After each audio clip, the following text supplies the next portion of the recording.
On Ice Hockey UK TV in association with Intermotor, joined by GB forward Matthew Myers. But such is the nature of this conversation, we're about to say former forward Matthew Myers. First of all, Matthew, thank you for joining us. How are you doing? I'm very good, Chris. Thank you very much for having me. Great. Listen, so former forward, today you announced your international retirement after 19 years. And we'll go through some stats very shortly, but 19 years as a full international.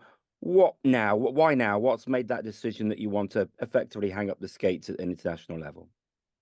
Well, like you said, I've had 19 years with the national team, which is, for me, I can't complain about that. That's been amazing. We've had, some ups and downs, but we've had a hell of a lot of really, really good highs with the national team, and I've thoroughly enjoyed every moment. And last season, you know, making the national team was a key part to last season for me, and especially with the tournament being on home ice, it was always a chance that it was going to be my last season playing for the national team, potentially playing at all. Obviously, I'm still playing, which is great. After winning gold last season and then moving into this season, um, you know, I knew I still really wanted to play for the national team, but I had to be sensible. I'm getting, close to 40 now. And at some stage, you've got to call it a day, right? I couldn't have done what Jonna did last year and announce it before and have to play knowing that every moment through that tournament, every practice was going to be my last with the boys. Every game was getting one step closer to my last with the boys. And, I couldn't have done that. And hats off to Jonna. I couldn't have done what he done, and hats off to him. So I wanted to sort of play that tournament. Obviously, I was happy to be in the team. Amazing to win the gold medal. Step away from it, and essentially this year I'm in an hour on whether I do call it a day. And the truth is I didn't want to not get picked this year for the World Championships and be sad about not getting picked when I could just say I played last year's World Championships. We won gold medal on home ice, and that's really cool. So, almost like a bit of a selfish thing that I didn't want to be upset with not being picked this year if that was going to be the case from the coaching staff. So yeah, so it was a time where, like you say, 19 years without missing any tournaments is pretty good going. So I'm happy with that. Yeah, that's in your press release, not never missing a tournament, which is outstanding. We'll go back to the start in a moment. Just for any viewers, Matthew's in the mountains in Morzine, so if we do freeze a little bit, that's why. Our paper cup and string, Matthew, is working well. That's a good invention that we sorted there. So well done us. Matthew, you started way back. Can you remember? Because in your first tournament, you actually scored on the final day. It was 2004 World Championship in Oslo, Norway. You got your first goal in that tournament against Belgium. Can you remember much about that tournament? I remember getting selected. Strax is a bit crazy actually. Playoffs had just finished for us. I was playing for Cardiff, I believe, Yep. or was I playing for Nottingham? No, Cardiff. I think it was Can't the remember. first year of the Elite League, so you would have been in Cardiff. I think I was playing for Cardiff. We just got knocked out in the semi-finals, and I went into town with the boys to have a few beers, and I bumped into Strax. And Strax said, "Hey, kid, what are you doing next week?" I was like, "Oh, I'm at university, so I'm just going to be at university." I guess he's like, "No, you're not. You're coming with the national team." I was like, "What?" He's like, "Yeah, you're coming with the national team." And I can remember that like it was yesterday. So sure enough, I joined the national team that next week or whenever they met up, and Oslo was the first tournament. I don't remember scoring against, I think you said Belgium, but I Belgium, do yeah. remember scoring in an exhibition game, the first exhibition game we took against the Netherlands that trip. Um, and McSorley was the coach, and I remember that. And to be honest, I when I was there, I wasn't really overwhelmed. I was just like, oh, well, cool, I'm here. I knew a couple of guys like John Clark. I knew a couple of guys, and it was just cool. And then next thing you know, the next year happens, and then 19 years later, here we are. So we'll just go through what you won. You won three gold medals, obviously, Belfast 2017, Hungary 2018, and Nottingham 2023. Silvers in 2011, 2015, 2016. and bronze in 2009. You were also part of the 3 successive Top Flight World Championship tournaments. There's a lot to be proud of there. Here's a tough one. What stands out? What moment maybe? And we've always discussed this privately, haven't we? What moment for you stands out in all the GB moments? It has to be the back-to-back goals and then staying up that first year You're at cheating. the There's three there. I want one. elite levels. Ah, I know, I know.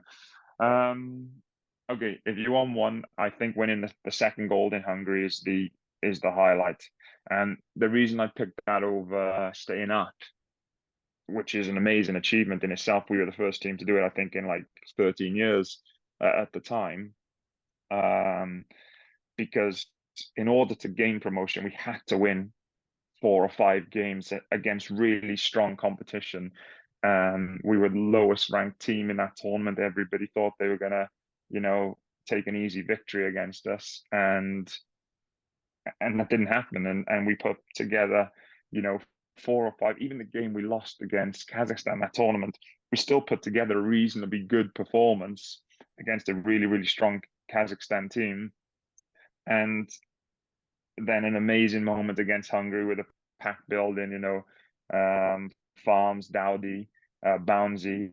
Oh, not just those boys, but all the boys doing whatever they took to get the job done. And when that final hooter went to secure gold and secure promotion, that was incredible, I think. You're right. I think we're in the minority because most people say staying up, but I always have said Hungary. And for me, it was the moment of the goal of Farms and then the realization of what you guys had achieved and what you were about to do.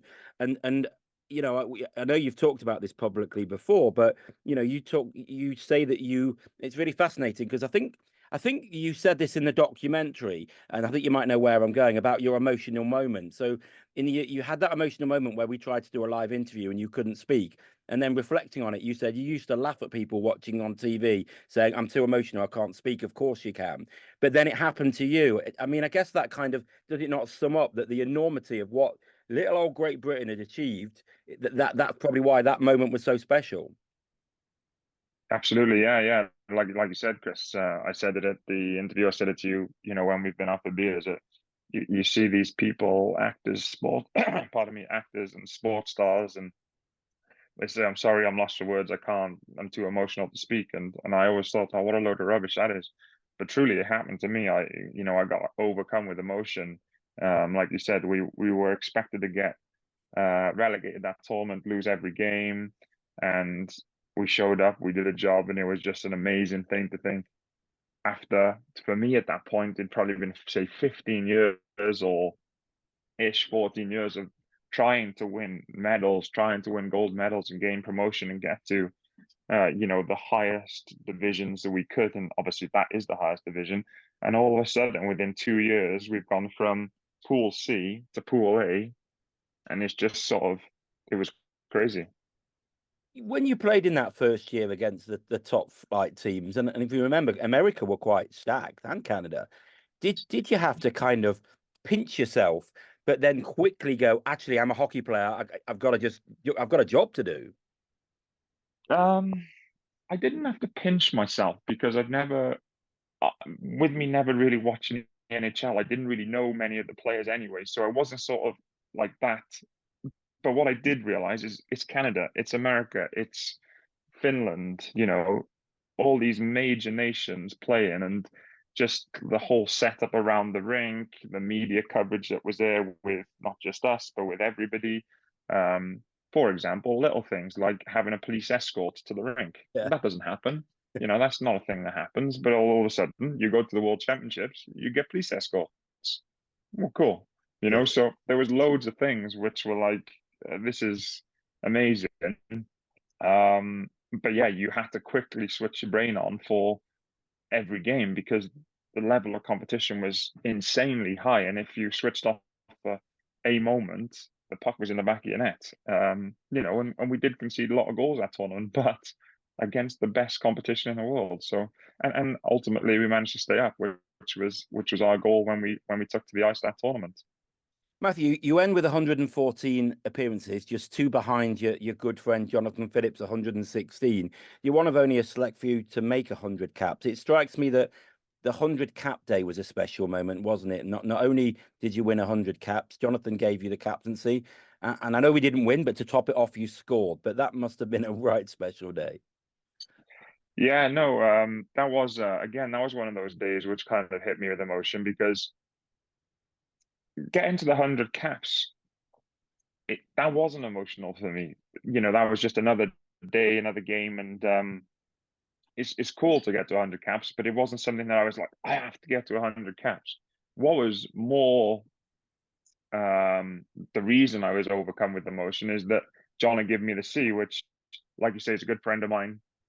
He didn't have to do that. The team didn't have to do that, but it was a really cool thing for them to do, for John to do, and we laugh and joke because up until a couple of tournaments before, John and I were on the same number of games. And I said to him, if we were still on the same number of games, you wouldn't have given me the captaincy. He said, absolutely not, no way. But that wasn't the case, and he did, and that was amazing. And I got to be, for one time, the captain of my country against Sweden, I think it was. Czech. I think it was Czechia. Was it Czech? Maybe it was Czech. Um, yeah, so that was really, really, really special moment too for me. I'm going to pin you down maybe, and this is hard because you scored a good few points in your time as Great Britain player, 22 goals and 21 assists. Just looking through, my stats here, some of your big goals just off the top of my head. Two the night that we played Japan to actually the game that started off the process in Belfast when finally after two silver medals you got a gold. You'd 2 years in a row you'd gone into final day showdowns as a team needing a win and not being able to get that in Zagreb and Netherlands. And then obviously you got that goal in Belfast, two there. Also you got two in the top flight in different years. One in 2022 against Austria, and then that one we said on the day that you got your 100th cap. Can you pinpoint a goal in your mind that stands out, that's special to you? No, I really can't, to be honest. It's difficult to say. Obviously, anytime you score when you're playing, that's great. But ultimately, especially with the national team, all I really wanted to do was win. So I could care less about scoring it. As long as somebody was scoring and doing the job, which obviously, uh, you know, there's many guys who have done those things. Like you said, Farms in 2018, a huge goal. Dowdy that same night, huge goal. Without those two goals, we wouldn't have been where we were. For me, um, there's not really a major goal that I scored. Obviously, two goals against Japan helped us get promotion the first year, so that's great. But for me, it was just the fact that we were winning games and I was on the team and I was helping to contribute in any way that I could, really. You've kind of led us into to my final question quite perfectly there, because that attitude there that you've just talked about, that kind of resonates around the team, that's the GB ethic. It's very selfless. You don't take yourselves very seriously. You're a talented group of guys, but you know how to have fun, but you know how to be serious when it matters. You revel on the underdog spirit. And can you kind of encapsulate what it meant to play for GB and to be part of that room that we talk so much about? Yeah, I mean, like I said, when I first got picked, I was just like, oh yeah, it's cool. It's GB, yeah, whatever. And um, I didn't really appreciate it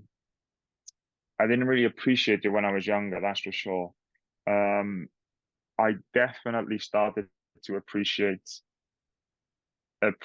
every game I played for the national team in the last probably 8 years or so, because then I was sort of getting towards, I was after 30 then, and I was like, right, you never know when this could be the last tournament. This could be the last time I play hockey in total. So the last 8 years or so, I've really, really appreciated it. Not that I didn't appreciate it before, but I didn't realize how important it was and how much fun it was. So the last 8 years, definitely the most fun. And then obviously that coupled with the success the team has had over that period of time too. Obviously, that makes you smile and makes you happy, and it makes you want to do it again. And like when we won in Hungary, I said to you in that interview, I better be selected for I remember. um, year's tournament, which was in Slovakia. Um, that would have been absolutely heartbreaking for me if I never, I'd done all those years before, and then we got up to the top flight, and I wasn't able to make it, but I was, and that was great. But like you said, the team has always been built on a group of guys who have been the underdogs, and we've never taken ourselves too serious. We've always had a good time, and I think that's probably one of the most difficult things stepping away is the atmosphere I'm going to miss in the dressing room. All the good, the laughing, the joking, Davy, all those things. So, um, I guess that's what I'm going to miss the most is the boys. But 19 years is pretty good going. So Yeah, absolutely. It's been a pleasure watching you play, Matthew. You've been a great player for Great Britain, and I'm sure you'll be missed on the ice for sure. But appreciate your time, and thanks very much for joining us, Matthew. cheers, Chris Elias.